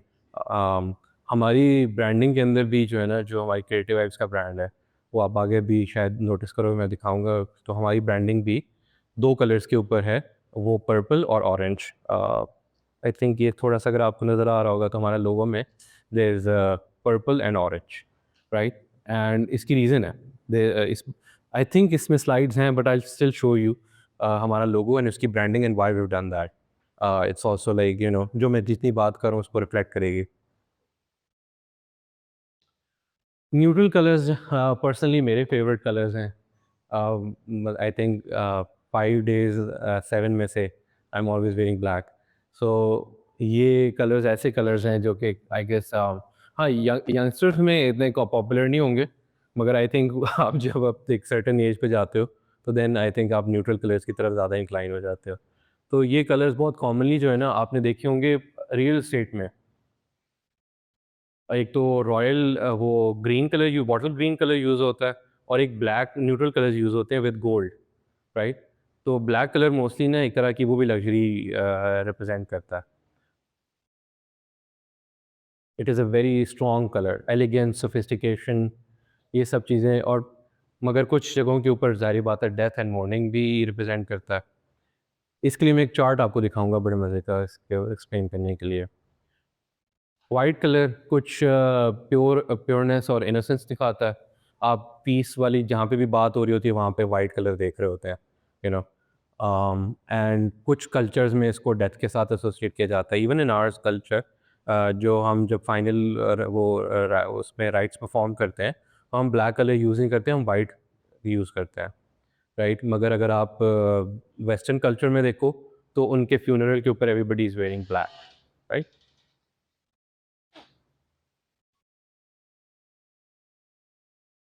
So again, gray. It's like a nice mix between black and white. ये भी warmth और ट्रेडिशनल कलर्स में यूज़ होता है। अच्छा, colours by culture, I think ये बड़ा आप लोगों के लिए अच्छा और रेलेवेंट है और यूज़फुल है। नज़र आ रहा है या थोड़ा मुश्किल है? मैं एक्सप्लेन भी कर देता हूँ। And also you guys will have the slides, तो आप लोग हमेशा इसको बैक एंड फोर्थ देख सकते हैं। हम जब परसेप्शन की यार बात कर रहे थे ना, कलर्स को यूज़ करने की बात है वैसे तो आपका जो मीडिया है ना उसमें बहुत मैटर करेगा कि आप किस किस्म के कलर्स यूज़ कर रहे हो। एंड डिफरेंट कलर्स के डिफरेंट कल्चर्स में डिफरेंट मीनिंग्स हैं। लिटरली अभी जैसे मैंने ब्लैक और वाइट की एग्जांपल दी है, राइट। तो इस हिसाब से जो कलर्स हैं वो बहुत डिफरेंट है। फॉर एग्जांपल अगर हम ब्लैक कलर उठा लेते हैं, वेस्टर्न कल्चर में डेथ और मॉर्निंग के लिए यूज़ होता है। और फार ईस्टर्न कल्चर के अंदर हेल्थ और प्रॉस्पेरिटी के तौर पे के उसका रिप्रेजेंटेशन है। इंडियन कल्चर में ईवल और डार्कनेस और नेगेटिविटी के साथ है, अंधेरे से डरता हूँ मैं वहाँ रेडियो वाला सीन है, ठीक है। तो अंधेरे से हम नेचुरली हम जब भी किसी डार्क रूम में जाते हैं वी गेट स्केर्ड या दिल बंद हो जाता है थोड़ी देर के लिए, right. So this is that. And middle Eastern culture में again mystery, morning and rebirth के साथ ही एसोसिएटेड है, ठीक है। बट रेड में आ जाते हैं, वेस्टर्न कल्चर में लव, डेंजर, सेम थिंग। फार ईस्टर्न कल्चर के अंदर प्रॉस्पेरिटी और गुड फॉर्चून के तौर पे रेड कल्चर भी यूज़ किया जाता है।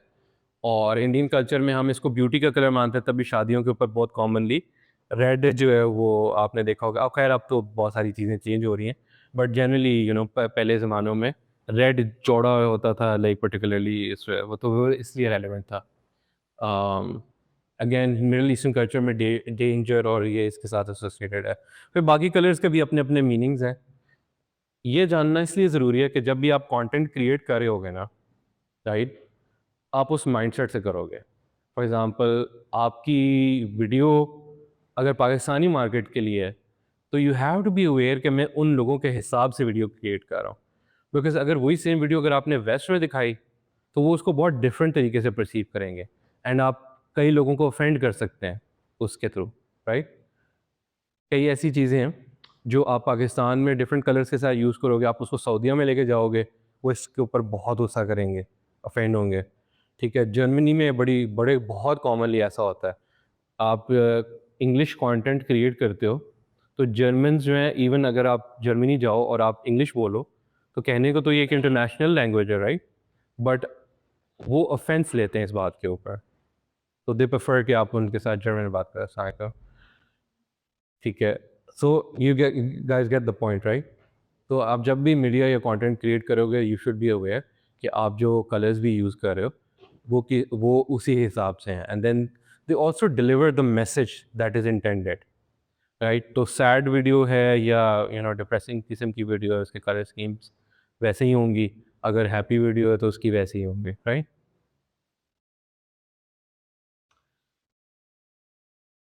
अच्छा, कुछ टाइम्स में जैसे मैं अभी वो कह रहा था कि टाइम के हिसाब से भी कुछ चीज़ें चेंज हो जाती हैं। हमने ये ऑब्जेक्टिव फैक्टर्स में शुरू में you guys might not remember, शुरू की स्लाइड्स में परसेप्शन के उसमें ना कुछ फैक्टर्स थे ऑब्जेक्टिव, उसमें टाइम भी था, ठीक है।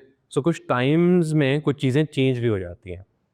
एक ज़माने के अंदर हम लोग ना जो कॉमन कलर रेड और ग्रीन यूज़ करते थे एज़ कॉन्ट्रास्ट, मगर अब हम कुछ थोड़े से मॉडर्न एस्थेटिक्स में आ गए हैं, तो हम उसी को रिप्लेस हमने कर दिया with this shade of green and with this lighter pink.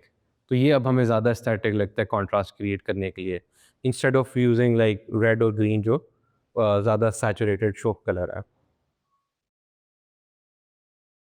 So that was about colours, ठीक है। आप अपने कंटेंट में कलर्स कैसे यूज़ कर सकते हैं। Typography is also important in media. मैं बहुत ऑफ़न देखता हूँ कि बहुत अच्छा कंटेंट होता है, मगर जो ही उस पे टेक्स्ट लिखा हुआ नज़र आता है, हेडिंग्स आती हैं या लोअर थर्ड्स आते हैं, तो वो टाइपोग्राफी उसकी देख के ना सारा वो नीचे डाउन हो जाता है सारा काम। एंड आपने बहुत सारी फ़िल्म्स में देखी होंगी कि बहुत सारी फ़िल्म्स जो हैं, वो अपने टाइटल एनिमेशंस जो है ना स्पेशली बनाती हैं, राइट? उस एक पूरा सीक्वेंस होता है शुरू के अंदर, और वो टाइपोग्राफी को बहुत ब्यूटीफुल तरीके से यूज़ करते हैं टू डिलीवर दैट मैसेज, और वो यूजुअली उसके साथ अलाइंड होता है उसका जो ब्रांड होता है। तो टाइपोग्राफी भी बहुत इंपॉर्टेंट है so in all of this scenario. Different types के ऊपर आपको डिफरेंट टाइम्स में डिफरेंट किस्म की टाइपोग्राफी अच्छी लगेगी या यूज़ करेंगे। For example let's just assume कि अगर एक मैं कॉर्पोरेट साइट की ब्रांडिंग कर रहा हूँ, तो आप कौन सी साइट की ब्रांडिंग प्रेफर करोगे on a corporate brand, right? Right वाली? या व्हाई? Words be scary. या दैट्स ट्रू, बिल्कुल ऐसी है। इट्स क्लीन, इट्स रीडेबल, किसी भी एज ग्रुप का बंदा इसको थोड़ा सुकून से पढ़ सकता है। So we will always prefer कि वो ऐसा हो। मगर देन अगेन, अगर आप कुछ यंगर जनरेशन के लिए बना रहे हो, फन कंटेंट बना रहे हो, you use this kind of style, right? वहाँ पे वो बहुत बोरिंग हो जाएगा। तो किस टाइप का कंटेंट बना रहे हो, तो एंड जो हम बार बार बात करें, नो योर ऑडियंस। अच्छा, अब ये थोड़ा डिजिटल मार्केटिंग की तरफ चला जाएगा, तो आई गेस इसमें कॉन्सेप्ट्स आप लोगों के साथ रेलेवेंट शायद ना हो, अनलेस आप लोग you guys want to like learn a few things about digital marketing as well, तो फिर I can go through this, otherwise हम इसको स्किप कर सकते हैं। या कोई इंटरेस्टेड है to know about digital marketing? या चलो फिर will go through this then, थोड़ा जल्दी जल्दी कर लेता हूँ, राइट। डिजिटल मार्केटिंग अगर आप इसको लें तो एक होती थी ट्रेडिशनल मार्केटिंग जिसको हम बोलते हैं, उस टाइम पे तो इट वाज जस्ट मार्केटिंग ना, पर अब हम इसको ट्रेडिशनल मार्केटिंग कहते हैं। ट्रेडिशनल मार्केटिंग ऐसा होता है कि जैसे डोर टू डोर है, आप डोर टू डोर जाते थे आप कोई प्रोडक्ट सेल करने के लिए। आज भी डोर टू डोर की एग्जांपल पोलियो की कैंपेन है, राइट। आप कई दफ़ा घर में आपके फ्लायर्स आए हुए होते हैं, राइट। तो इस तरह की चीज़ें जो डोर टू डोर होती हैं और उसकी एक बहुत फेमस एग्जांपल थी ट्रैवलिंग सेल्समैन। ट्रैवलिंग सेल्समैन जो होता था वो एक लिटरली मैथमेटिकल एक पूरी की पूरी प्रॉब्लम है जिसको कई दफ़ा लोग सॉल्व भी करते हैं। एंड अगर वो आप सॉल्व कर लेते थे उस टाइम पे ना, तो आपकी जो मार्केटिंग की कैंपेन थी वो उतनी एफिशिएंट होती थी। तो उस हिसाब से जो आपकी ट्रेडिशनल मार्केटिंग है उसमें ये चीज़ें आती थी। फिर आपके पास बिलबोर्ड्स भी पार्ट ऑफ ट्रेडिशनल मार्केटिंग है। टेली मार्केटिंग, फ़ोन के ऊपर कॉल करना, अभी भी होती है, मगर these are all traditional marketing की चीज़ें। तो उसके बाद जब आपके पास डिजिटल एज आई 90s के अंदर, जब इंटरनेट आया, तो बहुत सारी चीज़ें डिजिटल की तरफ मूव करना शुरू हुई। People started to make websites and that was the first step towards digital marketing, ठीक है? तो डिजिटल मार्केटिंग में और चीज़ें आपके पास सोशल मीडिया आ जाता है बाद में, 2000s आ जाते हैं, फेसबुक आ जाता है, ऑर्कुट था उससे पहले, माइस्पेस था, हाई फाइव था। हम लोग तो वो जनरेशन है, you guys might be not even remember that. तो इस तरह की थे, MIRC चैट वो थी, MSN मैसेंजर था, तो याहू था, ये तरह की चीज़ें थी। तो अभी अगर आप किसी के सामने ये नाम लो ना, तो ऐसा लगता है कि वो रेलिक्स हैं कुछ पुराने जिनके बारे में बात कर रहे हैं। बट खैर ये they change the whole scenario, उन्होंने डिजिटल मार्केटिंग का सिनेरियो चेंज कर दिया। सो आपकी जो ज़ाहिर बात है, जब नई टेक्नोलॉजी आती है तो मार्केटिंग की नीड्स आपकी चेंज हो जाती हैं, and then you need to change your current strategy and adopt that. So digital marketing तो खैर आई गेस मेन आइडिया तो सबको ही है ना कि क्या होता है, you see online ads, websites हैं, ई कॉमर्स स्टोर्स हैं, this is all part of digital marketing, right. And by the way, आप क्योंकि वीडियो कंटेंट क्रिएट करते हैं तो I perhaps this is somewhat relevant to you, क्योंकि अगर आप किसी के लिए भी कंटेंट क्रिएट कर रहे हैं, लेट्स से अगर आप किसी के लिए ऐड क्रिएट कर रहे हो, DVC क्रिएट कर रहे हो, TVC क्रिएट कर रहे हो, तो these things will be relevant knowing them. ये थोड़ा-सा बीच में ब्रेक के साथ था। आप खुद ही देख लें आई गेस। ये शो तो आई थिंक प्रीटी मच सबने ही देख लिया होगा। Hmm, it's a very popular show. So इसके अंदर ना वो फेमस डायलॉग को उन्होंने वो यूज़ किया है। The point is digital marketing ऐसी चीज़ है जो कि आप बहुत टेक्निकल लगती है व्हेन यू स्टार्ट। आजकल के लोग क्या करते हैं कि वो फेसबुक, इंस्टाग्राम के ऊपर ना बूस्ट पोस्ट क्लिक कर देते हैं and then they call it advertising, या they call it digital marketing, but that's not. Boost post उसको इसीलिए कहते हैं, वो दैट फॉर एमेचर्स। जो एक्चुअल एड चलाना होता है, that you do that through ad manager, right. आप प्रॉपर एक एड मैनेजर क्रिएट करते हो, आप मार्केट रिसर्च करते हो, आप टारगेट ऑडियंस अपनी रिसर्च करते हो, आप उन अपनी टारगेट ऑडियंस क्रिएट करते हो, फिर रीटारगेटिंग करते हो, फिर रीटारगेटिंग कैंपेन चलाते हो। ये सब चीज़ें बहुत टेक्निकल हैं और बहुत सारी होती हैं। सो इसीलिए ये कह रहे हैं कि शुरू जो है मजबूरी में किया था, फिर अब मज़ा आ रहा है। You start to enjoy them because eventually आप लाइक वो नए-नए लोग डिफरेंट किस्म के जो बिहेवियर्स देखते हो ना, तो इट बिकम्स इंटरेस्टिंग। सो ये एक और वो है। हर क्लाइंट ना, अगर आप डिजिटल मार्केटिंग किसी क्लाइंट के लिए आपको वो हायर कर रहा होता है ना, और वो आपको पैसे पकड़ाता है, तो वो मैजिकली अज्यूम करता है कि बस अभी ये जो है ना, अभी ढेर सेल्स होंगी, पैसे ही पैसा आएगा क्योंकि मैंने वो 10,000 रुपये लगा दिए ऐड पे, राइट। तो ये बहुत कॉमनली हम फेस करते हैं एक्सपेक्टेशंस कुछ ऐसी जो कि ऑब्नॉक्शियस हैं। खैर ये तो थोड़ा रिफ्रेशर था। ये डिजिटल मार्केटिंग से रिलेटेड है। डिजिटल मार्केटिंग के 3 मेन एवेन्यूज़ होते हैं, उसमें ब्रांड डेवलपमेंट है, प्रेजेंस है और मार्केटिंग है। हमने आई थिंक ये बहुत सारी चीज़ें बात भी कर ली है कि ब्रांड कैसे, कलर्स कैसे यूज़ होते हैं, सब चीज़ें।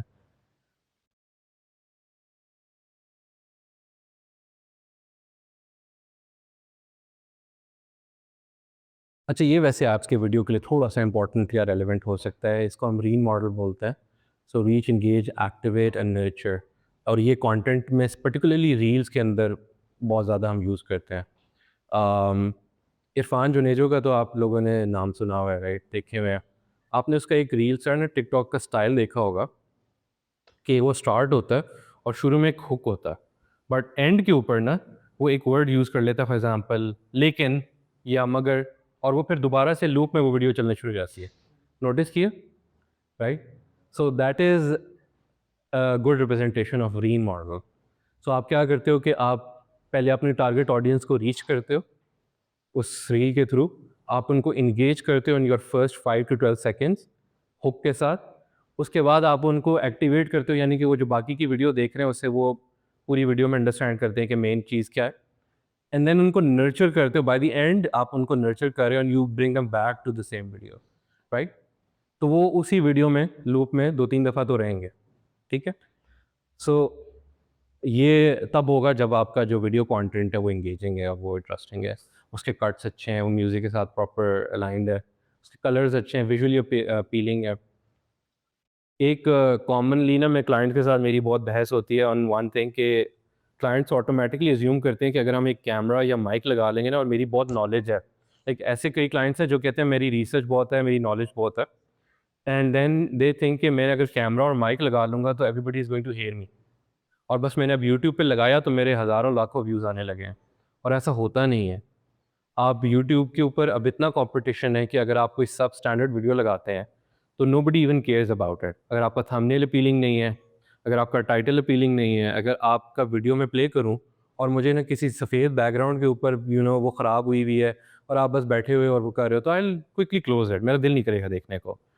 इन कॉन्ट्रास्ट अगर कोई ऐसी वीडियो है जिसका जो उसमें प्रोफेशनल माइक लगा हुआ है, ऑडियो अच्छी है, लाइटिंग बड़े मज़े की हुई हुई है, कई ऐसे चैनल्स हैं जिनमें बैकग्राउंड के अंदर बहुत मज़े की लाइटिंग की हुई होती है, कलरफुल, तो वो अगर वीडियो ना बिल्कुल फारिग भी होगी ना कंटेंट वाइज, मैं फिर भी थोड़ी सी तो देख लेता हूँ, right? I stay there for a bit कि अच्छा है, ओके लेट्स सी इसमें क्या क्या है। सो ये बहुत मैटर करता है, ये वाली चीज़ जो हम पीछे कर रहे थे। खैर ये एप्लीकेशंस ऑफ डिजिटल मार्केटिंग है। अगेन आई गेस अगर आपका इंटरेस्ट हो तो आप इन चीज़ों को यूज़ कर सकते हैं। अगर वरना वीडियो कंटेंट में एज सच डायरेक्ट लिंक इसका नहीं है। हम इन्फ्लुएंसर मार्केटिंग में भी, आप इन्फ्लुएंसर्स अगर जो है वो वीडियो कंटेंट काफ़ी क्रिएट करते हैं, कंटेंट मार्केटिंग आ जाती है। Email marketing is basically like वो ट्रेडिशनल मार्केटिंग का एक वे। एसईओ तो आई थिंक कॉमनली सुना होगा, सर्च इंजन ऑप्टिमाइजेशन। हम गूगल तो सारे यूज़ करते हैं। अच्छा, मज़े की बात यह है कि आगे हम डिस्कस एक छोटी सी चीज़ करेंगे कि that dynamic is also changing. SEO कैसे डाई आउट कर रही है या कैसे नीचे जा रही है और उसकी जगह क्या आ रहा है, तो ये भी हम बात करेंगे। And you can use that, by the way, you can use that to leverage your content. देखो, आप अपने कंटेंट के लिए रिसर्च तो करते हो ना। Now how that will change कि आप पहले गूगल करते थे, if you trying to find assets, आप गूगल कर रहे हो। अगर आपने कोई अपने स्क्रिप्टिंग करनी है, प्री प्रोडक्शन का कोई भी पार्ट है, स्टोरी बोर्डिंग करनी है, ये सब चीज़ें बहुत मुश्किल होती थी। अब बहुत ईज़ी हो गया एआई के थ्रू, राइट? आप चैट जीपीटी से पूरा स्टोरी बोर्ड बना सकते हो, स्क्रिप्टिंग कर सकते हो, रिसर्च करवा सकते हो, everything, right? So search engine के बजाय now you go to ChatGPT, Claude, Gemini, इस तरह के सारे एलएलएम्स, राइट? सो हाँ, अब वो पॉइंट आ गया। सो बेसिकली अब हमारी जो डिजिटल मार्केटिंग है that is now AI driven, right? अब वो जो सिंपल डिजिटल मार्केटिंग की थी वो भी चेंज होती जा रही है। सो वो कैसे काम करती है कि सेंटर में एक एआई है, जो हम कोई भी एआई का टूल यूज़ करते हैं, एंड देन हम या तो voice based search, chatbot, email automation या सर्च के थ्रू, एड्स के थ्रू हम एआई को इस वक्त लेवरेज करें फॉर आवर कंटेंट। सो इतना फ़नी हो गया सिचुएशन कि हम अगर फॉर एग्ज़ाम्पल लाइक हम एआई का जो इम्पैक्ट है बिजनेस के ऊपर वो भी एआई से ही पूछ रहे हैं, राइट? तो obviously there is going to be some bias. मैंने पर्टिकुलरली फॉर एग्जांपल अब चैट जीपीटी काफ़ी कॉमनली लाइक प्रीमियम भी लिया हुआ है, हम लोग बहुत यूज़ करते हैं, पर उसमें बहुत सारे एरर्स आते हैं। मैं आपको एक एग्जांपल देता हूँ। परसों I was having a discussion with our HR on a topic, and एक ऐसी चीज़ है जो उन्होंने बहुत ना बिलीव की हुई थी कि वो वाक़ई में होती है इस तरह। And then I was like कि ऐसी नहीं होती है। कि नहीं, मैंने तो चैट जीपीटी पे देखा था, मैंने पूछा था, वो तो यही कहता है। And then the thing is कि चैट जीपीटी के बिल्कुल बॉटम पे लिखा हुआ है, एक डिस्क्लेमर लिखा हुआ है, वो नहीं लोग पढ़ते हैं, कि वो इन्फॉर्मेशन इनएक्यूरेट हो सकती है। एआई में ना एक हमने परसेप्शन के एरर्स पढ़े हैं ना ब्रेन के। नाउ इमेजिन दिस, अगर हम ह्यूमन बीइंग्स हैं, ठीक है, और हमारी ब्रेन अगर परसेप्शन एरर्स क्रिएट कर सकती है, तो हमारी बनाई हुई चीज़ जो है उसमें ऐसा नहीं हो सकता कि परसेप्शन के एरर्स हों, right? Now AI is artificial intelligence, तो हमारी इंटेलिजेंस की रिफ्लेक्शन है ना, राइट? तो जो प्रॉब्लम्स हमें होते हैं वही सेम प्रॉब्लम्स एआई में भी हो सकते हैं, परसेप्टिव एरर्स। ना उस परसेप्शन के एरर्स में मज़े की बात यह है, कई दफ़ा वो ऐसी चीज़ें आप रिसर्च कर रहे होगे तो आपको बताएगा विच आर इनएक्यूरेट, इनकरेक्ट, और आप उसको बोलते हो, अगर आपको ऑलरेडी पता है आप उसे कहते हो तो कहते हो oh yes you right, I was wrong there. कई दफ़ा ऐसा होता है। अच्छा, फिर सेम कई दफ़ा वो इतनी यकीन आपको उस तरह ना उस टोन में ना आपको यकीन करवा देता है कि हाँ यही है बात। इसको हम बोलते हैं एआई हेलुसिनेशन, ठीक है? ये बहुत कॉमन आजकल एक फ्रेज़ यूज़ हो रहा है, एआई की हेलुसिनेशन।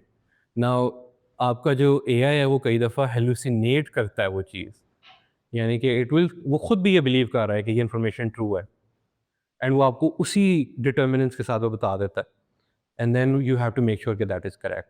सो आप जब अपनी स्क्रिप्टिंग भी कर रहे हो, स्टोरी बोर्डिंग भी कर रहे हो, तो make sure you also cross check it. AI के थ्रू हर चीज़ एआई के थ्रू कॉपी पेस्ट ना करें। हमारे इंटर्न्स ऐसे काम करते हैं और फिर उसके बाद जो है ना वो फिर उनको सुनने को मिलती है उसी के ऊपर, बिकॉज़ बड़ा ईज़ी है कॉपी पेस्ट करना, एंड नो कि आपके बॉसेस भी एआई यूज़ कर सकते हैं, हमारे पास भी है, राइट? सो वो हम जब एज़ एन एम्प्लॉयर या एज़ अ बॉस आपको कोई टास्क देता है ना एज़ अ मैनेजर, तो इसका मतलब ये नहीं होता कि आपने वो एग्जैक्ट कॉपी पेस्ट करना है because your boss can do it. You have to give your unique touch to it, क्योंकि आपके इस रूम में अभी जितने भी लोग हैं ना, हर किसी का परसेप्शन डिफरेंट होगा अबाउट थिंग्स। हर किसी की अपनी एस्थेटिक्स होंगी, हर किसी की अपनी चॉइसेस, ओपिनियंस होंगी, right? And they shape what you make. So AI जो है ना, कई दफ़ा डिबेट चलते हैं, can AI tech over? Well, how can it? Because कितनी आइडेंटिटीज़ क्रिएट करेगा? आप सब यूनिक हो, सबके इंप्रेशंस डिफरेंट हैं। आप में से कोई 2 लोग एक जैसे नहीं हैं। इवन आइडेंटिकल ट्विन्स एक जैसे नहीं होते कंप्लीटली। उनकी नेचर्स डिफरेंट होती हैं, उनकी चॉइसेस डिफरेंट होती हैं। तो एआई कैसे टेक ओवर कर सकता है, राइट? परसेप्शन की वजह से। So human perception is beyond like your imagination, कि कितनी दूर तक जा सकती है। रिगार्डलेस ऑफ द फैक्ट कि इसमें एरर्स भी हैं, राइट? अब एसईओ को टेक ओवर कर रहा है जीईओ। इसके लिए 2-3 और भी टर्म्स लोग यूज़ कर रहे हैं, एलएलएमईओ, एईओ, अभी तक कुछ फाइनल नहीं हुआ। But I think this is like the most digestible term, GEO, generative engine optimisation. क्योंकि हमारी सर्च जो है ना वो अब शेप हो गई है, हम गूगल से पहले चैट जीपीटी के पास जा रहे हैं, राइट? तो जितने बिजनेसेस थे जो एसईओ करते थे अपनी, तो अब वो क्या करें? बिकॉज़ अगर चैट जीपीटी ही आंसर दे देगी तो कोई भी आपकी वेबसाइट पे नहीं आएगा, राइट? गूगल भी क्या कर रहा है, बिकॉज़ पहले, अब हम सब तो गूगल को एज़ अ सर्च इंजन जानते हैं ना, but Google is changing and adapting to it. उसने अपना एआई मोड एक्टिव कर, आई डोंट नो आप लोगों में से किसी ने यूज़ किया? उसमें एआई मोड अलग से आ गया है, एंड वो आपको बेसिकली उस रिज़ल्ट पेज के बजाय, जिसको हम एसईआरपी बोलते थे, सर्च इंजन रिज़ल्ट पेज, अब वो चेंज हो गया। अब उसके ऊपर सारा आपका वो जो जैसे चैट जीपीटी का ईयूआई है समवॉट सिमिलर, वो उस पे आ गया है। हर इन्फॉर्मेशन जो आपको चाहिए वो उस पेज पे आ जाती है। उस पे एआई ओवरव्यू के नाम से आ जाती है। हाँ, वो तो एक छोटा-सा बॉक्स है ना, मगर उसमें एक सेपरेट ऊपर ना एआई मोड आ गया हुआ है। आप उसको किसी दिन यूज़ करो, वो लिटरली वो प्रॉम्प्ट ही है। आप उसमें प्रॉम्प्ट लिखोगे एंड वो आपको आपको आंसर्स दे देगा। Now what it does is कि वो डिफरेंट वेबसाइट्स का कंटेंट उस एक पेज के ऊपर ही आपको दे देता है। With links. तो आपको जब इन्फॉर्मेशन वहीं मिल गई तो आपने फर्दर उस वेबसाइट पे तो गए ही नहीं। सो उस वो हर्ट कर रही है लोगों की एसईओ, राइट? अनलेस आपकी वेबसाइट आप अडेप्ट कर पाओगे। नाउ दिस इज़ इन्फॉर्मेशन जो आपको अभी तक ना मार्केट में कोई भी नहीं देगा, क्योंकि पाकिस्तान में एक बहुत बड़ा डिलेमा है कि हर कोई वो कोर्सेज़ बेचता है, राइट? तो उनको खुद भी सेंस नहीं है, वो जो बेच रहे हैं वो सब बकवास है, उसमें कोई भी चीज़ सही नहीं होती है। Don't ever waste your money on those, ठीक है? सो ये वाली अभी तक किसी को इतनी बातें पता ही नहीं है। दिस इज़ एक इंफॉर्मेशन जो आप लोग आज सुनोगे, एंड पाकिस्तान में I am pretty sure nobody is doing it and talking about it. तो how do you use your content कि वो इतना ऑप्टिमाइज़ हो कि वो एआई जो है वो भी रीड कर ले, राइट? एंड आपका वेबसाइट और कंटेंट एआई के पास आ जाए, and then people if they like it, तो वो साथ में लिंक आया होता है, they come to your website. तो आप अपनी वेबसाइट के ऊपर ऐसी चीज़ें करोगे जो हम एसईओ के लिए करते थे, सेम चीज़ें करोगे बेस फाउंडेशन पे, मगर कुछ एक्स्ट्रा चीज़ें अब आप करोगे ताकि आपकी वेबसाइट जो है वो जनरेटिव इंजन्स भी आंसर करें। यानी इसका मतलब ये है, फॉर एग्ज़ाम्पल आपकी वेबसाइट के ऊपर कंटेंट ऑथेंटिक होना चाहिए, वैल्यूएबल होना चाहिए, उसके अंदर हायरार्की क्लियर होनी चाहिए, यानी कि आपने क्वेश्चंस के आंसर्स प्रॉपर्ली किए हुए हों। प्रॉम्प्ट क्या होता है? It's a question, right? So अगर आपका प्रॉम्प्ट और क्वेश्चन आपस में मैच हो जाएँ तो वो आंसर तो सेम होगा ना। तो वो एआई आपका वहीं से वो पिक करेगा। सो योर वेबसाइट या आपका जो कंटेंट है दैट शुड आंसर या provide value to your viewer, right? So ये हो गया।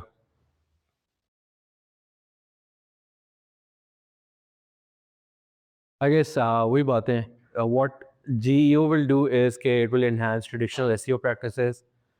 आपकी visibility AI driven search engine में बढ़ जाएगी, उस तरह आप जनरेटिव एलएलएम्स के अंदर आप ज़्यादा विजिबल हो जाओगे, एंड आपकी कंटेंट की डिस्कवरी जो है वो ज़्यादा बेहतर हो जाएगी। अच्छा, हाँ, सो खैर बाकी का जो है वो सब यही है, right? That was the workshop mostly. हाँ, हाँ, क्वेश्चन? एसईओ जो है, इज इट कौन है कि पहले एसईओ है बाद में आप उसको जीईओ के साथ पढ़ें? या यार, सो एसईओ की 3 टाइप्स होती हैं। एक होती है ऑन पेज एसईओ, एक होती है ऑफ पेज एसईओ, और एक होती है टेक्निकल एसईओ। हमारे साथ भी जोक शेयर करें यार, हम भी क्या क्या हुआ? अच्छा, सो और ऑफ पेज एसईओ और टेक्निकल एसईओ। टेक्निकल एसईओ क्या होता है? आपकी वेबसाइट जो है ना वो फास्ट खुले, परफॉर्मेंस अच्छी हो, मोबाइल के ऊपर आपको सही व्यू हो रही हो, राइट? तो वो करने के लिए आपकी वेबसाइट का स्ट्रक्चर ऐसे ही बिल्ड होना चाहिए, और वो आपकी टेक्निकल एसईओ है। एंड आपके जो सर्च इंजन हैं जैसे गूगल है, वो इस चीज़ को बहुत बहुत स्ट्रांगली देखता है। आपकी वेबसाइट अगर स्लो है तो it will never never put your website on the first page, या उसको रैंक नहीं करेगी, ठीक है? तो ये अगर आपकी वेबसाइट मोबाइल फ्रेंडली नहीं है तो वो रैंक नहीं होगी, ठीक है? तो ये फैक्टर्स इंपॉर्टेंट है। फिर ऑफ पेज ऐसी होती थी, मैं उलट इसलिए आ रहा हूँ बिकॉज ऑन पेज ऐसी विल बी मोस्ट इंपॉर्टेंट यहाँ पे। ऑफ पेज ऐसी ऐसे होती थी कि आप बैकलिंक्स खरीदते थे, पीआर खरीदते थे, दूसरे गेस्ट पोस्टिंग करते थे दूसरी दूसरी वेबसाइट्स पे। That's all becoming irrelevant. Backlinks तो वैसे ही डेड हो गए थे काफ़ी हद तक, बिकॉज अभी भी लोग पाकिस्तान में पता नहीं क्यों बैकलिंक्स बेचते हैं। बैकलिंक्स आपकी वेबसाइट को इतना नुकसान पहुंचाते हैं जो आप सोच नहीं सकते। द थिंग इज़ कि लोग पैसे कमाने के लिए ना, क्विक रिजल्ट्स के लिए, व्हाट दे डू इज़ कि वो बैकलिंक्स खरीद लेते हैं। आपकी क्विक आपके पास रिजल्ट्स आ जाते हैं 2-3 महीने में, क्लाइंट भी खुश हो जाता है, पैसे दे देता है आपको। बट वो जो 8-9 महीने, 10 महीने, साल के बाद जो वेबसाइट को नुकसान होता है, उसका आपसे क्या लेना देना, राइट?